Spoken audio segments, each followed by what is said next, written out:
क्या राधा ही परमात्मा है?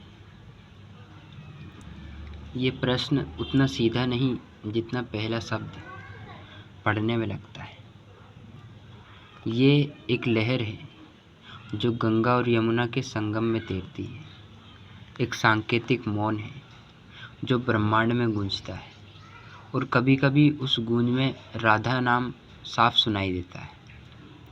कभी एक अपरिभाषित शून्य सा गूंजने लगता है। राधा नाम नहीं है, राधा वो अवस्था है जिसमें नाम मिट जाते हैं। कौन है राधा? एक स्त्री, एक भाव, एक देवता, या स्वयं उस अज्ञात का नाम जो सब नामों में समा जाता है?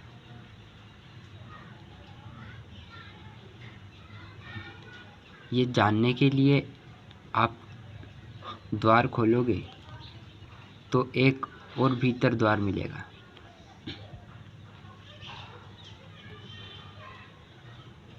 और फिर एक और, जब तक द्वार खोलने का अर्थ मिट ना जाए और आप स्वयं उस द्वार में बदल ना जाओ।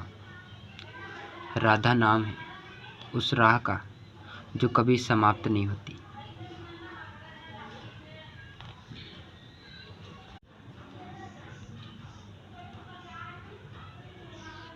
और जो समाप्त होने का नाम ले ले तो भी उस समाप्ति में राधा का ही चेहरा चमकने लगे।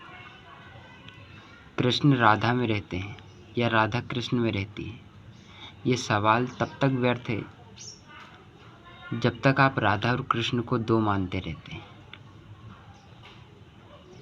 वे दोनों एक ही चुप्पी में पैदा हुए नाम है।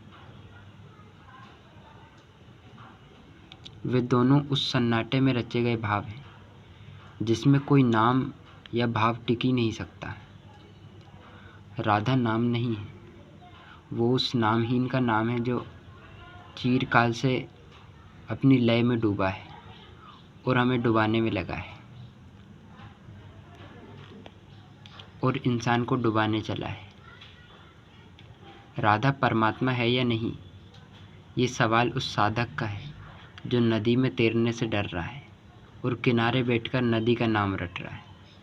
राधा परमात्मा है जब आप साधक नहीं रहते, जब आप सवाल नहीं रहते, जब आप स्वयं मिट जाते हैं और जो बचता है वो राधा है, वो परमात्मा है।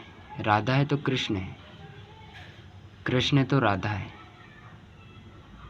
दोनों का अर्थ तब मिट जाता है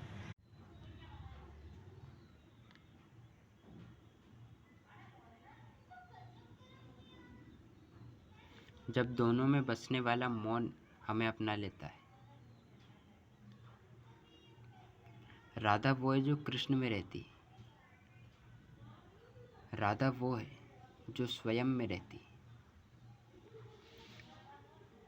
जब साधना साध्य में विलीन हो जाती है। राधा परमात्मा है या नहीं, ये सवाल तभी मिट जाता है जब आप जानते हैं कि दोनों ही एक लहर के नाम हैं, जो आप में, मुझ में, सभी में और सब में।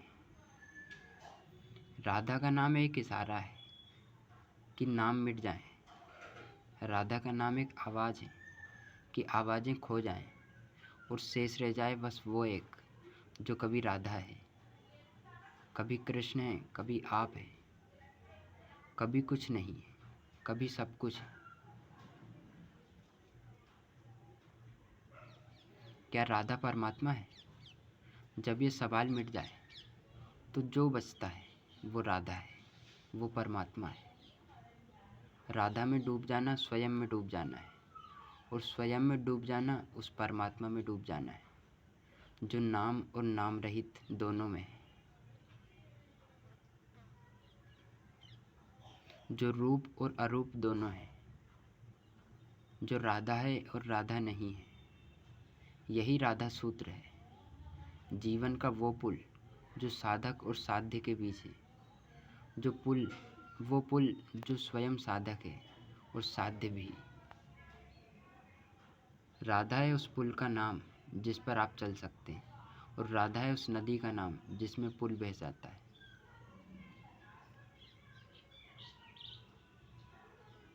राधा परमात्मा है या नहीं, ये जानने का अर्थ तब है जब जानने वाला मिट जाए, और जानने का अर्थ तब है जब जानने में राधा और कृष्ण दोनों मिट जाएं, और बस बच जाए वो जो साक्षी है, जो राधा है, जो कृष्ण है, जो आप में है, जो सब में, जो सब कुछ में नहीं। राधा का नाम उस शून्य में गूंजने लगे तो जान लेना राधा परमात्मा है। राधा का नाम उस शून्य में मिट जाए तो जान लेना राधा परमात्मा है।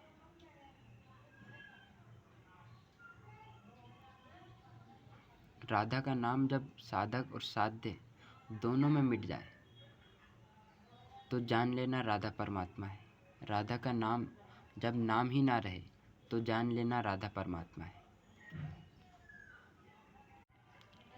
दूसरा प्रश्न, क्या जो लोग आचार्य प्रशांत, अनिरुद्धाचार्य और प्रेमानंद महाराज को सुन रहे हैं वे जागे हुए या भटके हुए हैं?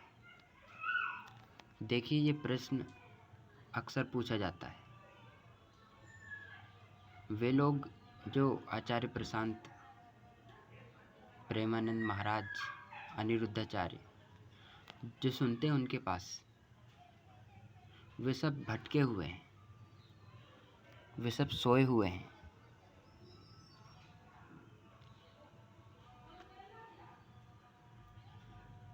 और प्रेमानंद महाराज तो आपको भगोड़ापन सिखाते हैं।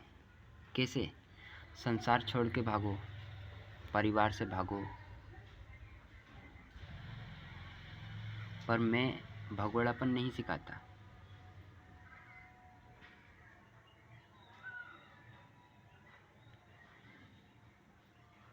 जो लोग प्रेमानंद महाराज के पास है वे भी भटके हुए हैं, सोए हुए हैं। और वे लोग जो आचार्य प्रशांत के पास हैं वे भी।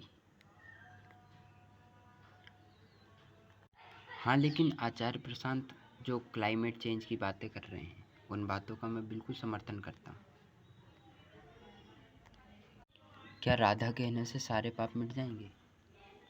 तो पूछिए प्रेमानंद महाराज से कि जिसने कभी बलात्कार किया है, जिसने कभी किसी की हत्या की है, वो अगर राधा नाम जप ले तो क्या उसके पाप मिट जाएंगे? और फिर से किसी की हत्या करके, किसी का बलात्कार करके वो राधा नाम जपे तो क्या फिर से उसके पाप मिट जाएंगे? पाप कर करके और राधा का नाम जप के क्या राधा नाम जपने से उसके सारे पाप मिट जाएंगे?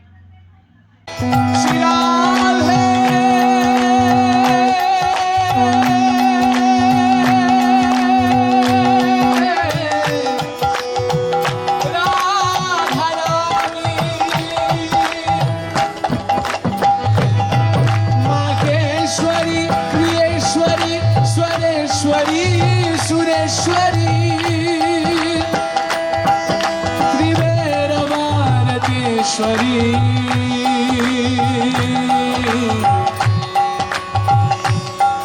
ब्रह्मांड शासनेश्वरी रामेश्वरी क्षमेश्वरी